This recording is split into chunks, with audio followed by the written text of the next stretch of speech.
Good morning, Bitcoiners. I hope you're doing well. I'm loving my life. Who could complain? Who could complain on a day like today? Just give me, I have a complaint. My kids are yelling. 1 second.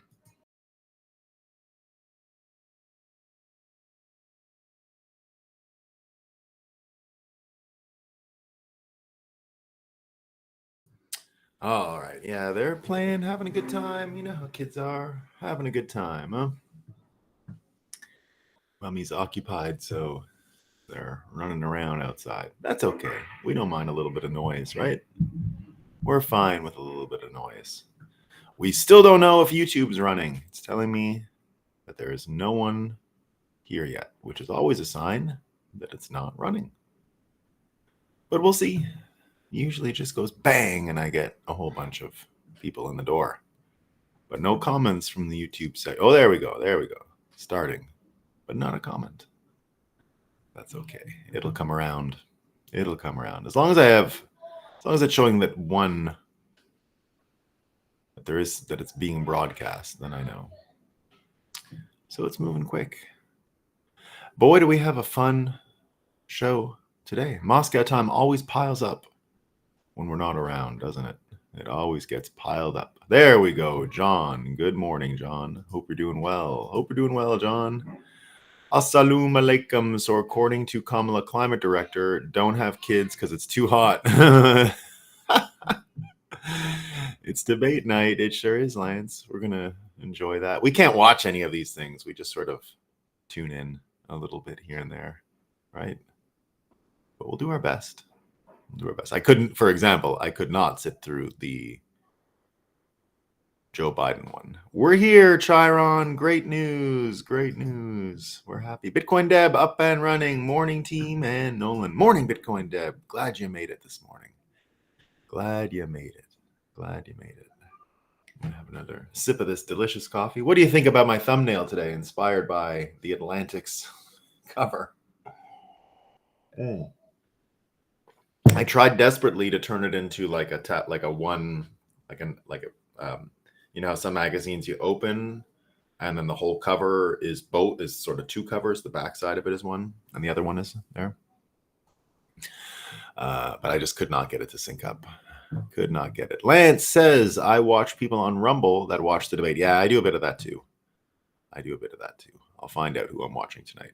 By the way, there's a good chance I'll be doing that for election night. I'm trying to produce an election night watch party for all of us, breakup gang of people. There's a few commercial pieces to it, so I won't tell you too much now because I'm trying to negotiate some of that stuff into reality. But should be this week that I'll have the confirmed update. And if I'm right, it's going to be a great show. Watch Party Plus. Watch Party Extra. Simply Bitcoin. There you go. That's what I'm talking about. Simply Bitcoin. You know what I'm talking about. You guys know what I'm talking about. So I should find out this week, simply, folks. I should find out this week. Let me tell you. Fabulous idea. Yeah. Jason says, breakup gang. Time to enjoy some great coffee. Great thumbnail today. Thanks, Jason. Thank you. Fabulous idea. Would you go on a date with me? Let's go on a date on November 5th. Is it November 5th? Let's do a November 5th date. Simply Bitcoin, guys. Love it. Nailed the thumb. Thanks, Bitcoin Deb. Robert. Good morning, gang. Indeed. Good morning from hot Los Angeles. Let's talk about hot today. Nico, what's up, Nico? Hope you're doing well. Yes, we're going to have a good time, man. We're going to have a good time. Yeah, there was supposed to be, just to give you an over-the-air update, Nico. I did meet with everyone last week, and I met with them the week before, so I know it's been about 2 weeks since we spoke. Because of the money involved and all that, there's a little bit of negotiation going on, but I think it's over this week. I think we're close anyway. There's, multiple calls now, and I think we're almost there. So let's wait for this week, and it should be good. And I've taken a few ideas with me too on how we're going to do this. This is my favorite Bitcoin show other than Simply Bitcoin. We love it. Thanks, man. We love it. Sweet, sweet, sweet, sweet. Well, Simply Bitcoin is my favorite show other than mine. So there you go. And I don't really watch this show, so it's hard for me to say. I'm just here. So, but indeed, as I've told you, I probably get more enjoyment out of this than you guys, which is why we're here all the time, right? Which is why we're here all the time. All right. Let's acknowledge that the sun came up today. It was beautiful. It was a beautiful sunrise. Aren't we lucky? Aren't we lucky? Huh? Beautiful, beautiful debate coming up. Beautiful, beautiful sunrise on the debate day. Why can't I take this off? Jeez. Put on timer 1 minute. I don't know why I can't get your this message off. It's just not coming off today. Lance, you broke it. You broke it, Lance. Let's see if I can get something else. See, I'm putting other comments on and they're not going. I've been doing that for a while in case anyone missed it. I didn't think that none of these were coming on. And no, there's something wrong with the comments today, guys. None of these are coming up. It's okay. Unpin. No, that didn't work. Unpin.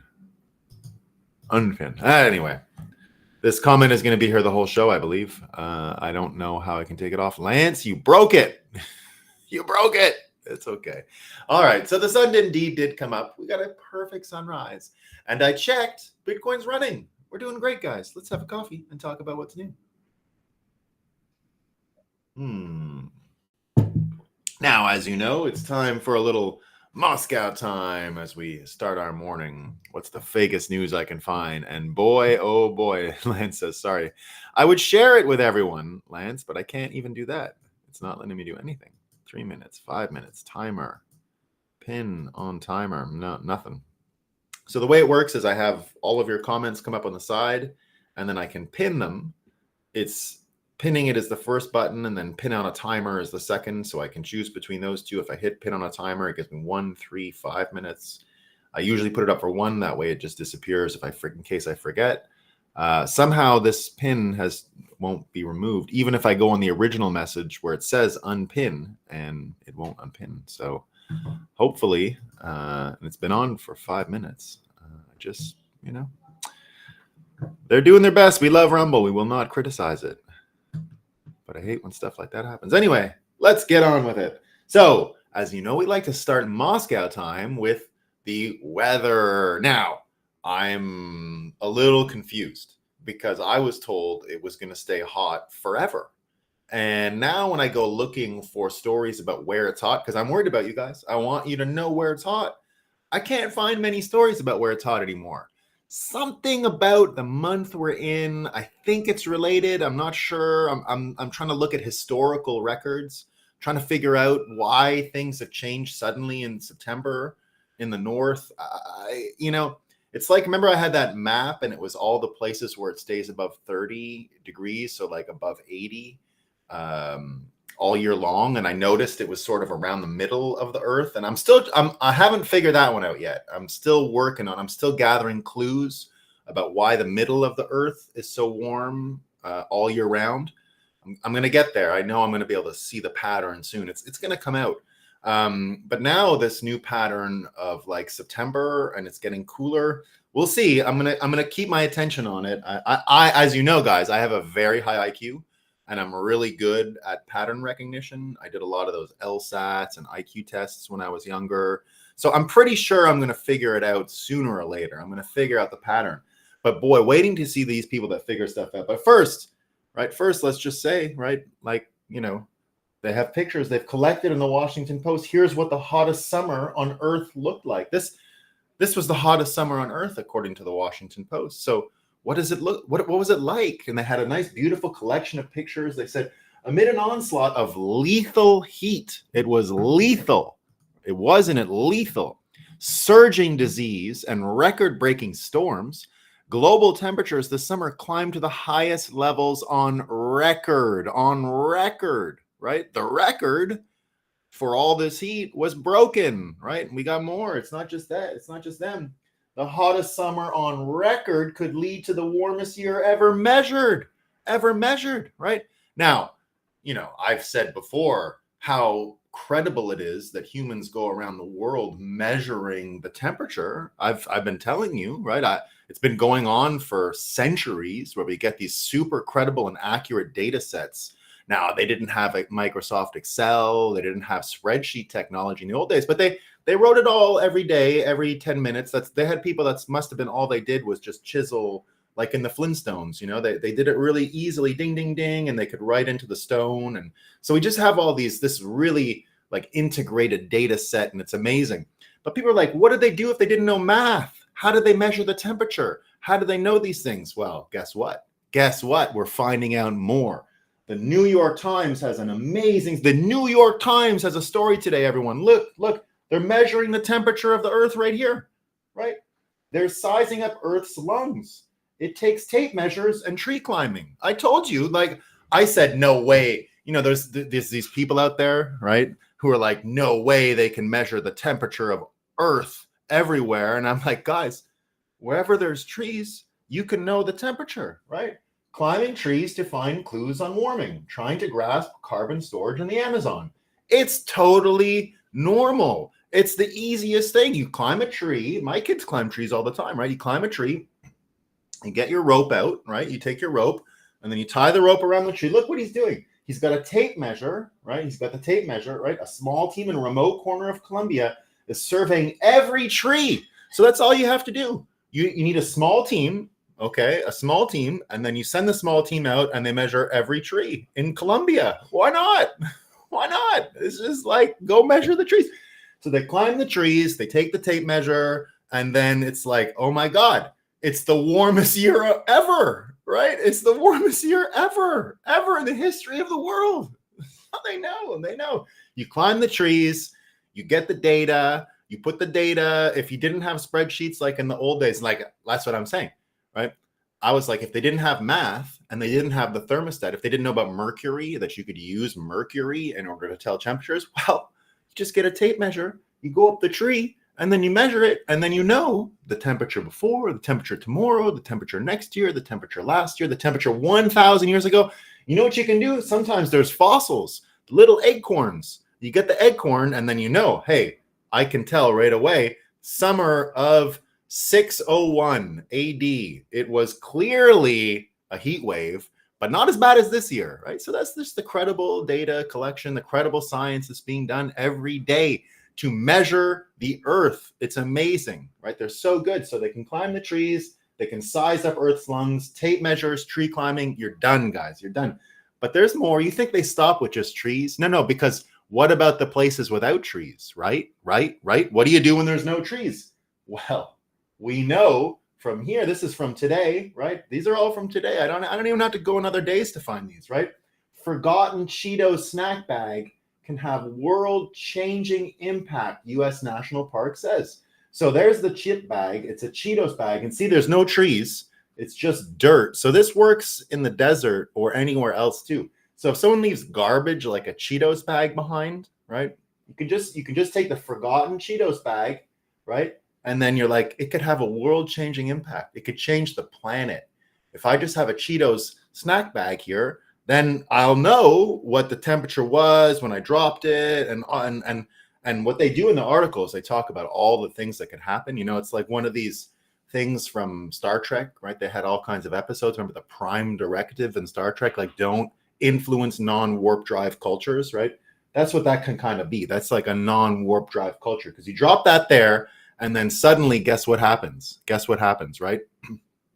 Maybe a bug goes in the bag, and then he farts, and then the fart gets stuck in the bag, and then one day the fart gets out, and then there's emissions. It's changed the course of history, right? The butterfly with the wings, it's a real thing. The butterfly farting in the chip bag can have ramifications you cannot begin to understand, all right? And, people say, oh, it's so dynamic measuring the global temperatures, the global climate. It's a dynamic system. No. Chip bags, you can get there with the little tape measure, tree climbing, and chip bags, and you're good. Science will just give you the answer. That's how good science is. chip bags, tree climbing, and tape measures, and you can have the whole data set for all the temperature in the world. And therefore, then you can credibly say that 2024 was the hottest year on record. It's so easy. It's just so easy, right? Now, I've been telling you it's been hot everywhere, and everyone's talking about the heat and what a hot summer, the hottest ever on record. Well, the New York Times has some great ideas here, right? There's Hurricane Katrina and Superstorm Sandy. Why not heat wave Harvey? So now they're trying to say in the New York Times that why don't we start naming the heat waves, right? Because it's like it's hot out, and I just come here every day and I'm like, it's hot. Was this a Cheetos hot? Cheetos bag hot? Bugs in the Cheetos bag farting hot? I don't know. You gotta have names for these storms, just like a Superstorm Sandy or the hurricanes that come through. Every heat wave, right, needs a name. Heat wave. And then you get the name, and then we all have something to talk about, right? Because now we just can't even barely talk about the weather because it's just so dynamic and so crazy, and it's ending the world. But if we just give a name to the heat wave, it's going to get much better. It's going to solve most of our problems, I think, right? Just start naming the heat. And if every heat wave has its own name, we can probably keep track of them better. And then we'll be doing a service to our future generations, to posterity, because that way they're not going to have to climb a tree and say, oh, 25 years ago with their tape measure, it was 1 degree or a half degree cooler than it is now, or a half degree warmer than it is now. They're not going to have to do that anymore, right? It'll all be gone. They'll just say, well, what was the storm named? And then they'll know the name of the storm, and then they'll have the data, right? So it's going to be great. It's going to be really what we need, really, really what we need, right? Now, the hot heat wave. Yeah. Now I've been telling you, right, like all these things, this is a step in the right direction. Measuring with the trees is a step in the right direction. Knowing that the Cheetos bag can tell you the world changing consequences. This is all really important information, right? This is how we win. This is how we end the catastrophe that is global warming. But we've got this really great, it's not just that, there's more good news, right? Do you know what happened?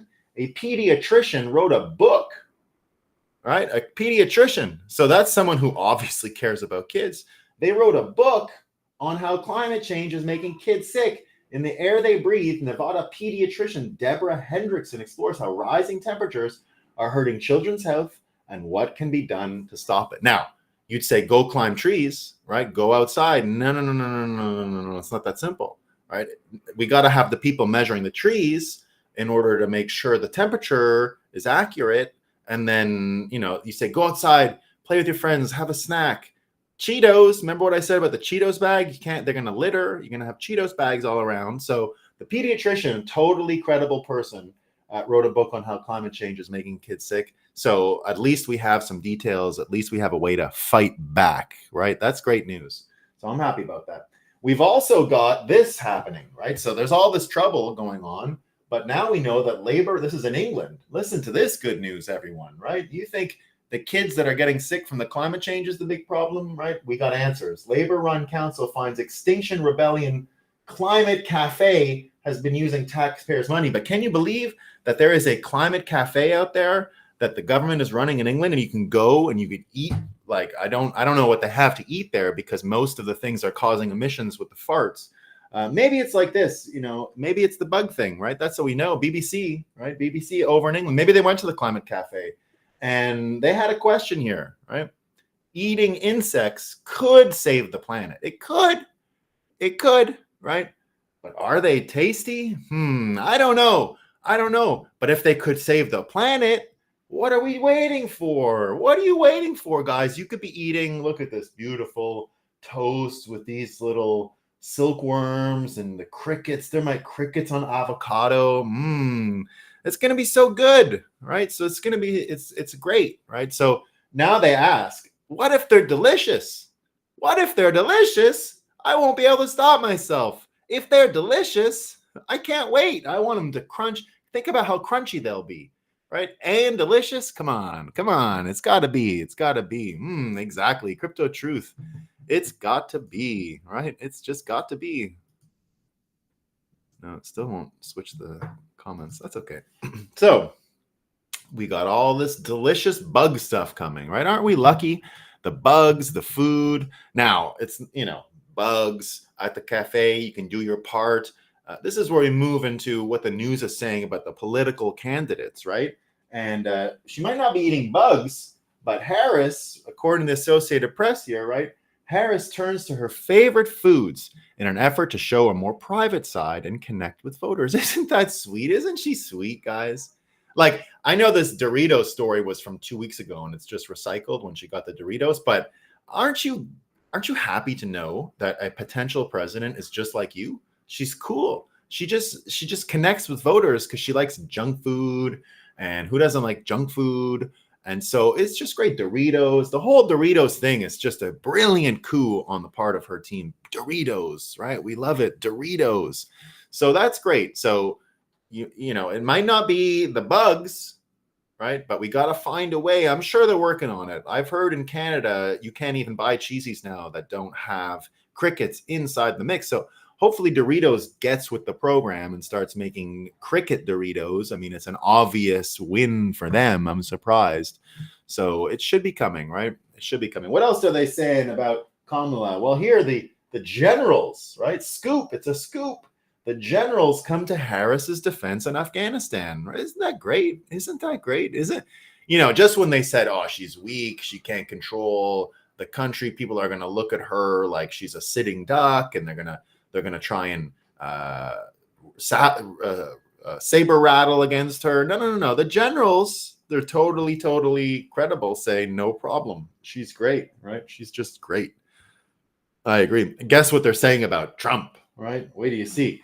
UN rights chief urges voters to beware of strongman politics who throw glitter in your eyes, right? So look at how serious he is. Would this man ever be fooled? Could this man be fooled? No, he's the haut commissionnaire aux droits de l'homme, right? He's so serious. Look at him. Look at those eyes. He's like Jack Smith, right? He won't allow glitter to be thrown in his eyes. His eyes are steely. There's no glitter. He's too smart to be fooled by a strongman politician, right? He's a UN rights chief. He knows everything. This guy, what would we do without his seriousness? Where would we be without this guy's seriousness, right? He's serious about ending global warming. He's serious. This guy here, boy, wow. Look at those eyes, right? And I'm glad this is absolutely not election interference. No way. The UN, come on, they're just out to help everybody. They're just here to say, you know, the strong man, and they're going to throw glitter in your eyes. Ooh, glitter, right? Glitter, all the glitters, right? Now, wait till you see what the Atlantic said about Trump. Well, they didn't say anything, but they put out this cover, right? So this is Trump headed back to DC. He's got his whip, right? Like you know, the whip, right, from a circus. Not the whip. It's not supposed to remind you of slavery or anything like that. That's not what it's trying. It's not trying to suggest that Trump whips people with a whip. It's just for the picture, okay? And then he's got the elephant, and that's kind of like a circus, but it's also the Republican Party. So he's bringing in the caged elephant as part of his circus show heading back. I mean, you know, like, that's a fair cover, right? That's just the Atlantic. They're not really putting their finger on it. That's not election interference. They're great. They're great, right? And now they're saying, look what we're finding out. It's not just that. The Orlando Sentinel, lots of newspapers talking about it today. Guess what Trump's out there doing? He's threatening to jail his adversaries. Could you believe it? Could you believe he's actually threatening to jail his adversaries? I mean, look, I know that Steve Bannon is in prison. I know Peter Navarro was in prison. I know Roger Stone was in prison. I know General Flynn was indicted. I know that over 1,000 Trump supporters have been arrested. I know James O'Keefe has been raided. I know Alex Jones was bankrupted. I know Elon is being investigated. I know Trump's house was raided, and he was impeached twice. And I know he also does have capital punishment charges on him. So he is facing the death penalty. And now, I mean, after all that, could you imagine that he's actually talking about enforcing the law on Democrats? What? Can you believe it? Terrible. Because this is what he's really up to, guys. Look at this. This is what he's up to. This is according to Reuters, right? Donald Trump looks to excite his white small town base. Look at him, just white people. He just wants white people to vote for him. What a jerk, right? We know that's not going to work. It's not a good idea because look at what all these whiteys are actually up to, right? CBS letting us know, Reuters again letting us know, Feds say white supremacist leaders, terrorgram group plotted assassinations and inspired attacks, right? We know that. U.S. charges alleged white supremacist gangsters with trying to incite a race war. So, guys, I mean, he's out there with his circus thing, right? He's threatening to jail people. Speaking of threatening to jail, look who's getting summoned. Another white supremacist, another one of them, right? Elon faces possible summons. He's going to get summoned before the UK Parliament. Isn't that, I will summon you. You will be summoned, Elon. Come and be summoned before the UK Parliament over role of X. The social media tycoon incites of MPs as they press for roles, chairing key Commons committees. Oh, they're going to summon him. Jeez. All right, and our last Moscow Times story of the day, right? This is not funny. All right, it's not funny. This is everything, right? Ukraine is running short of people. It's not funny. All right, anyone out there laughing? This is a war. There's people dying in Ukraine. All right, they're running out of people. What can we do? How can we help? Do they need more money? Do they need more people? What's going on, right? The drain on manpower emerging as main concern among businesses. Conscription exodus shrink workforce by more than a quarter. Wow. I think we're winning. I think Ukraine's winning. Slava Ukraini. Slava Ukraini, everyone. Slava. That's our Moscow time for today. That is it. Moscow time in the bag. Thanks for coming to Moscow time. All right. So things are getting crazy. Huh? These are pretty fun. This is what we know. Yesterday, we had our favorite sludge people coming out talking against freedom of speech. So it looks like everything really for this election is about freedom of speech. You've got Kamala literally running on a campaign to end freedom of speech in America. At the same time, you've got our favorite bug salesman here, Harari, right? Harari. And he says that owners like Elon Musk should be liable if their algorithms push unreliable content. So a certain part of me does want the social media algorithms to be made public, because what you'd have to do then is you would have to make the algorithm public. So any amount of criminal liability that would go to an owner of a social media company, I have been actually arguing for something like this for a long time, in the sense that when I saw Alex Jones, for example, put in, or whatever originally happened back in 2018, I said at the time, this would be huge for the legal liability of different companies, right? Of different social media companies. And I thought it would make a situation where by kicking him off, by having the power to kick him off, by Facebook saying they could kick him off, which is what happened at the time, Facebook would essentially be admitting that they're a publisher and not a platform, which I embraced. So what he's actually saying is something similar here. If you're liable for your algorithms, then you're a publisher, not just a platform. And if you're liable for them, you have to share the algorithm. So you do get a bit of visibility and discovery under the hood, which I think would be interesting. But he goes on to say they always try to protect themselves from appealing to freedom of speech. So those little fuckers, right? They're just trying to protect themselves by saying, but Americans have freedom of speech, right? Harari says reliance on institutions like legacy newspapers and university academics to sift through junk information to find the truth is needed, right? Translation: an algorithm allows non-WEF establishment approved speech to be seen. The owner of the platform should face legal repercussions. As the election nears, the calls for X and Elon to face legal consequences for allowing free speech continues to escalate. So Harari's on it. You've also got Bill Gates talking out about CBDCs, more or less. Bill Gates calls for digital ID systems and behaviors to combat misinformation. The U.S. is a tough one, he says, because we have the notion. We don't just have the First Amendment. We have the notion of the First Amendment. Imagine that the First Amendment, all you have is the notion. You don't just have it, you have the notion. And so what are the exceptions? I do think over time, he says, you're going to want to be in an environment where the people are truly identified.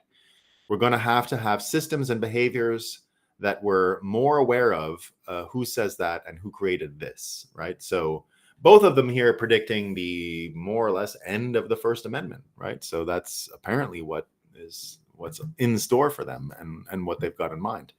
And that could be a legitimate way to do this for them. Now, contrast it with what you're seeing in the podcast scene, what you're seeing from Elon Musk's prowess of launching all of these Starlink satellites and the rocket ships going up. And now he's talking about going to Mars in like 2 years or something, an unmanned mission to Mars with the rockets.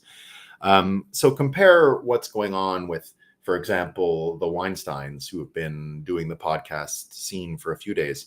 Now, you get all these folks like Harari, the bug salesman, and his bug salesman in his cahoots bug salesman, Bill Gates, and you take those, what we can see right now, calls to end the First Amendment, and you contrast them with what Brett Weinstein was saying. This is on the Glenn Beck show. So right here, Brett Weinstein, this is similar to what Eric said the other day, makes an ominous prediction for November. I think the Team Blue will not win the election. I believe they will be defeated both in the popular vote and in the electoral count. So what he's saying here is the Democrats will lose both popular and electoral college, but it won't be reported that way. The deep state, or whatever it is, uses every trick in the book to bring about an election result that it finds favorable. I see the blue team, as perfectly willing to cheat in ways that are visible to the public. We in the public have to ensure that it is such an overwhelming victory that any capacity to cheat is drowned out by the organic impulse of the American public to retake their nation and put it back on course. This is not an election we must win. This is the election we must win. So I would tend to agree with that's within the realm of possibility, right? It's a high degree of possibility what you just described. But again, contrast it. When you get these people coming out to say no more freedom of speech, it's because everything that goes after this is not going to be decided on elections. Everything that he's talking about here means elections are not the way to decide this. Bitcoiners can help remove elections from the discussion, even as a deciding trigger or factor, because Bitcoiners understand the engineering trade-offs of election systems, and Bitcoiners understand that if you can't audit the election, we probably didn't have one. So this is a huge difference than what we saw in 2020. More Americans are aware that we don't have anything like an election, or whatever it is we call an election is really just a controlled environment with limited amounts of outcomes and isn't really real. So everything will come down to a narrative projection game. Everything is going to be about narrative spin, and the spin and the narrative will be what allows someone to pick up the free money sitting there, which will be the presidency. Free money is the wrong way to put it, I guess, to pick up the prize that's there, the crown that's there. That's why I had the crown in the gutter the other day as one of the thumbnails. The point here being that it's going to be a race between groups of people to seed a narrative that will allow one of these people to make it to the end, the end of the line.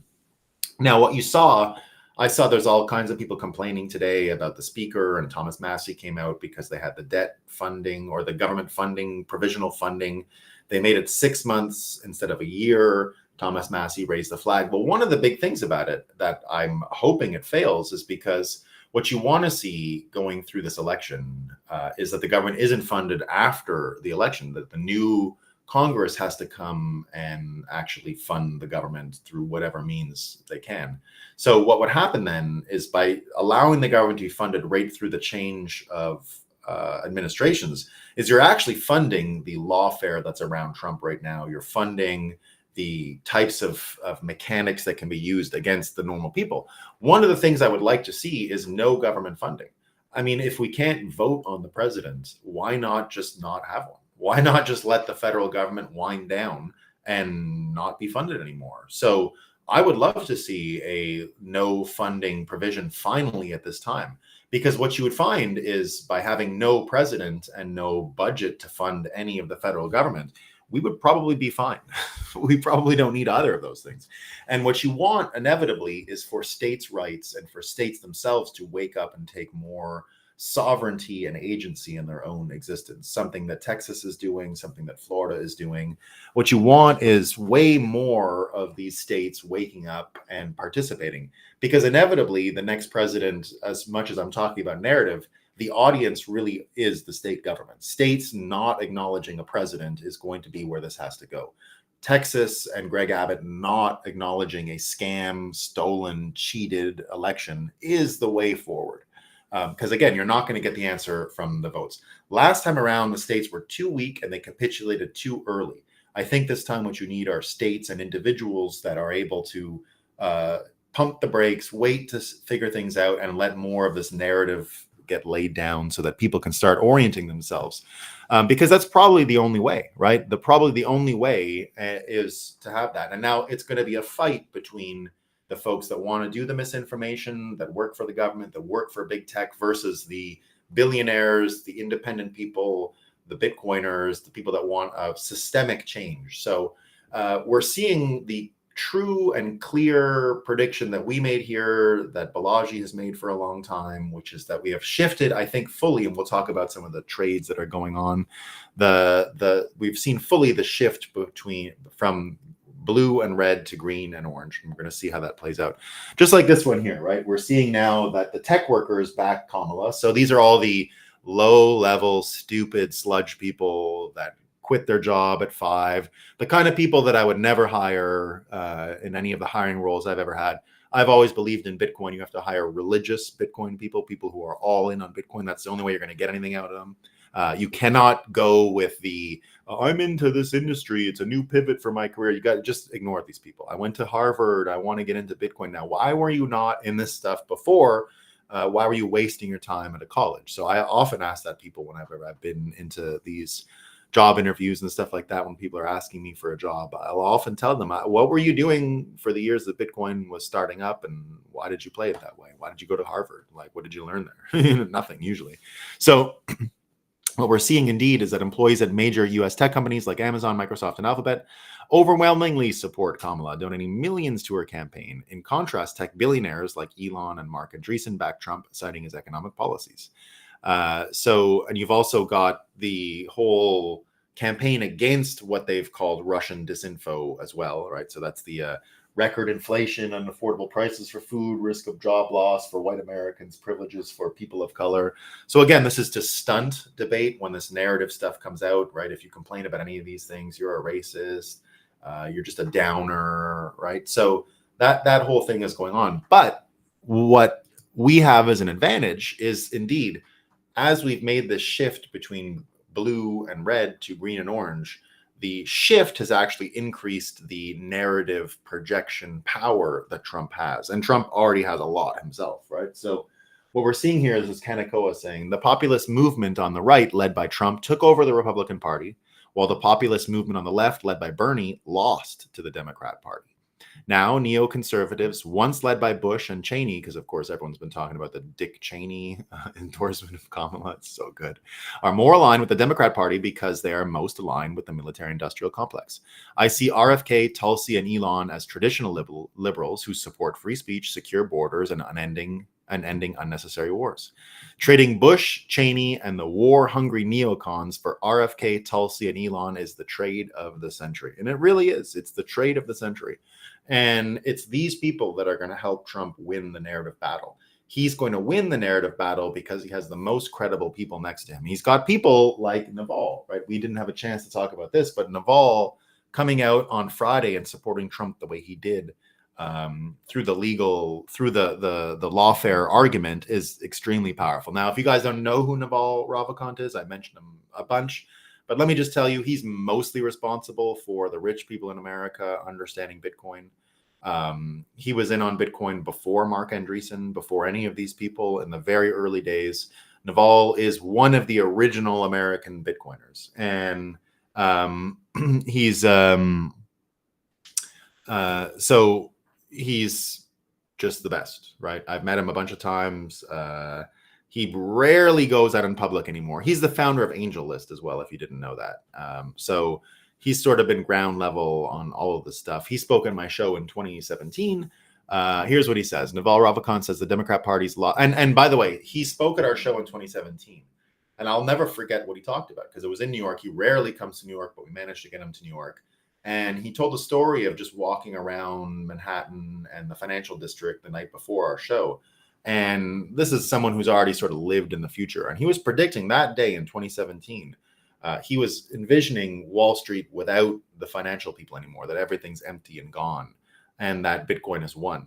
And so it was just amazing to hear that night or that day at the show that what he had thought that night and how much things were going to change, and that people have to be ready for systemic and major change around the world. And so I'll never forget what he said that day. And we're getting to that point now. So he comes out and says that this is on Megyn Kelly's show. And so again, he barely comes around. He came around on Friday. He doesn't do much public speaking. So he comes around and says, the lawfare against President Trump is disgusting behavior that could end the republic and lead to a one-party state better known as a dictatorship. So you just have to understand the sort of moral authority he has in Silicon Valley. All of these sludge people that I just mentioned, they might not know about him, the employees over or wherever, but everybody else who has a brain in Silicon Valley, this guy is, some people say, the smartest guy in Silicon Valley. That's what some people say. More than Balaji, more than Mark Andreessen, more than any of these guys. So that's just the reputation he's got, right? And he's looking much fitter than he did a few years ago. He's got an Arthur Hayes thing going on nowadays.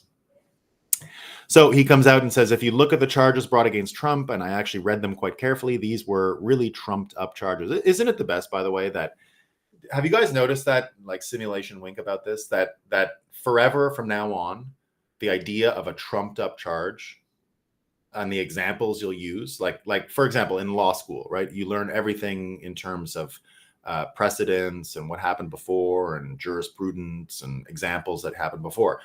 I think from now on, the actual examples of trumped up charges are going to involve Trump. Isn't it crazy that Trump is going to become the prime example of trumped up charges? I just think that's hilarious. I just think it's hilarious. It's the same with the cats yesterday, all these cat stories, right? Trump saving the cats. It's probably fake for that reason, right? Scott Adams had a theory yesterday that it's somewhat fake newsy in the sense that, how is it possible that everyone's worried about Trump's, everyone's worried about Trump and the cat lady stories, and then it's the cat ladies not voting for him, but now he's going to save the cat ladies' cats. It's pretty good, right? It might actually change votes. It might actually work. It's the kind of subtle reference, because indeed the concept here, and something I've been noodling on for the past couple of days, is this idea that in this super high time preference fiat apocalypse, the last days of fiat, the algorithmic spin that charges everything in our public sphere, in our public debate, in our public square, the system is not so much you make a crazy accusation and then things get litigated and then some form of truth is found after. There's some sort of counter and debate and response. We don't even wait for the response or the debate. It's just new distraction, new attention, new thing. You've seen it all week, right? You've seen it with the Trump stories coming out. It was last week. It was the, remember I said all these Aurora, Colorado gangs taking over territory, and then Chicago, and now the cats. So there's a whole other part of this where now this might be happening. The Aurora gang takeovers, the apartment takeovers, the Chicago takeovers. I think it's all happening, right? But this response, remember the Hells Angels were coming. Remember the Chicago gangs were going to kill everybody and it was never going to go anywhere. And now people are eating cats and all this stuff. Well, what do you get each and every time these stories go kind of viral? You get the media's reaction. So now there's a million stories out there today about how conservatives believe that foreigners and Haitians are eating cats all the time. Now you get all these stories. Conservatives believe, they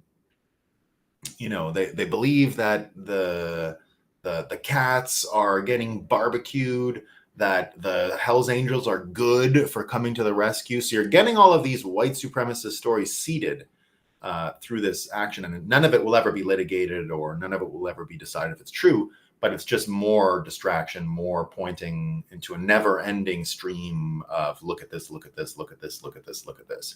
And that's really what the end of fiat looks like. That's what this whole thing crashing looks like. It's just a complete attention suck. And the attention suck is primarily about setting up criticisms for people. So every time conservatives get distracted by cats, and then they're sitting around thinking that, how many fake news stories did you see this morning? How many fake news stories did you see this morning about conservatives, believe that all these people are, cat eating Haitians? There's probably, and remember, there was one story of a Haitian eating a cat, one, and it wasn't even really legit. It was sort of no anonymous source, blah, blah, blah. So it's the kind of game we're in, right? We're in this narrative game. We're in this distraction game. But again, that's what makes the narrative control so much more important. That's what makes having smart, talented people on Trump's side to make this shift happen, really, to make it go from red to blue to green and orange. You're going to have to take over the narrative in new ways. That's using the podcast, that's using Bitcoin, that's using our own principles in order to contrast and counter what's happening over there, and not fall for the attention tricks. Like I said, don't get all excited because you think Hell's Angels are coming to help you. Okay, that's not, you don't want to be there. You don't want to be part of a group of people cheering on the Hell's Angels. I grew up in Montreal. I don't have a personal problem with the Hell's Angels, but I'm not going around saying they're great. I've seen what they did in the city, and I'm thankful that we don't allow criminals roaming the streets here, and the gangs might have a role in keeping our streets safe in Quebec. But there was an awful lot of car bombing when I grew up around here, and there were a lot of gang wars that were not pretty. And I'm glad, they're not as prevalent as they once were. So again, you've got this trade that went on, and you've got this capacity now that Trump has with Vivek and these other folks, and the ability here to run the narrative and to be entertaining, and also coordinate or direct attention is what's going on and what's great. So Trump comes out, you got people like Naval, you got all these folks, and then Trump comes out and he does this good writing thing. When Trump is funny, Dick Cheney was the worst vice president America has ever had until Comrade Kamala stepped into the White House. The two held the record for lowest approval ratings of any VPs in history, and with good reason. They belong together. Now his daughter, Liz Cheney, who some call Miss Piggy, has also announced that she is for Kamala. Liz was being driven out of the Republican Party after losing her primary by 40%. Liz is the war pig, a truly disgusting individual, never met an armed conflict she didn't like. She's happy to see our brave men and women in uniform slaughtered so she can buy herself another pig pen. The Democrat Party is turning into a real freak show, which is why I got the picture that I had today, right? The clowns are really coming, which is why having someone like Vivek, who's now going on with his fire 75% of the federal bureaucrats. Again, the best thing that can happen is Trump continues to just pollute the environment. There's no budget that's passed. There's no extension of government funding, and it all just goes away. And other states wake up, and then they start saying, hey, what can we do? What happened? What did they do in Argentina? Can Elon keep doing the thing he did with Twitter? Can he do it to America? And I think Vivek is going to be his number one operator on this. Fire 75% of federal bureaucrats, shut down redundant agencies, rescind every federal regulation that Congress never authorized. That's how you save a nation. And so that's what I think is happening. And the narrative piece, right? Having these folks come in, again, it's a huge thing. And it looks like the courts aren't going to be able to stop it. It looks like the debate and the capacity RFK has to really continue to screw over the Democrats isn't ending, because they are trying to run everything through the fake news and don't realize that the podcasts and the independent media are so powerful that they're keeping the narrative running against the Democrats in a way that they haven't experienced before. So you can see here, after losing her bid to keep RFK on the ballot with a lower court, Michigan Secretary of State Jocelyn Benson petitioned for an emergency ruling to the state Supreme Court, which has just ruled RFK could not be taken off the ballot. Michigan Democrats fought tooth and nail to keep Cornel West off the ballot, and they fought even harder to keep RFK on it. Democrats know they have a profoundly weak candidate, and they've alienated their base. Their only hope of clinging to power is electoral shenanigans that would impress the Venezuelans and Haitians they're importing by the millions. And now this is the lady, the Secretary of State, that said she would go after and prosecute people who complained about the election, even if there were irregularities. That's her. All right. So this is the woman that last week said, I'm going to get you even if. Now Trump comes out with his. So this is where we're at. We're in this lawfare narrative situation, right? So he comes out and he says, cease and desist. I, together with many attorneys and legal scholars. So this is where the state power and states' rights are going to become so vital. And we're going to see the wisdom of the decentralized American model, one that Bitcoin is going to enter in very easily, right? Cease and desist. I, together with many attorneys and legal scholars, am watching the sanctity of the 2024 presidential election very closely because I know better than most the rampant cheating and skullduggery that has taken place by the Democrats in the 2020 presidential election. It was a disgrace to our nation. Therefore, the 2024 election, where votes have just started being cast, will be under the closest professional scrutiny. And when I win, those people that cheated will be prosecuted to the fullest extent of the law. This is the one where they're talking about him throwing people in jail. And this is what it was for. Those who cheated. So if you cheat on the election, you get in jail, right? I mean, like, I don't have a problem with that.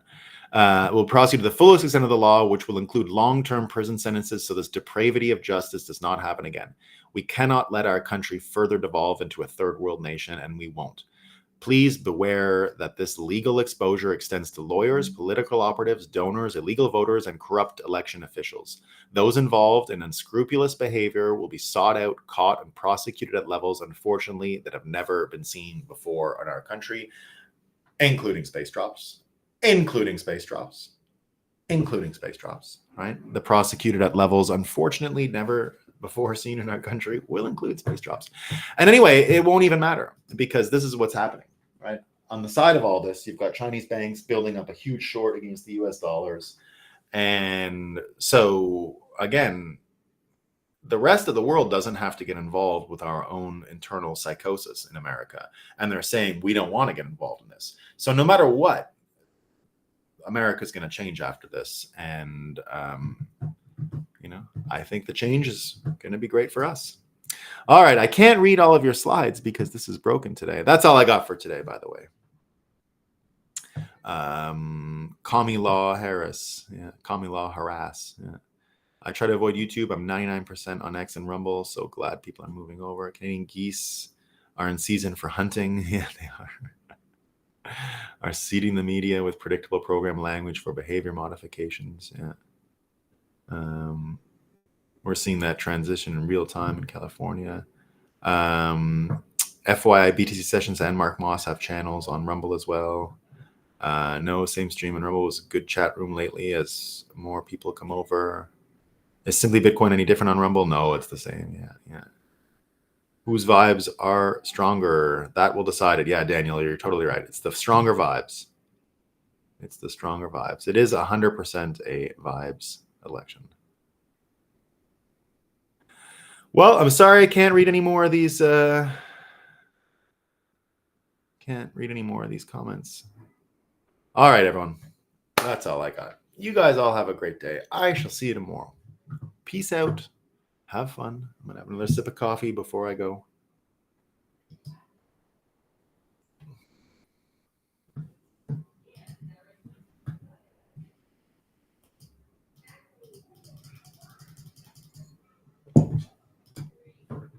Well, nothing's working. Well, it won't even let me end. Okay, I'll try and figure it out. All right, peace.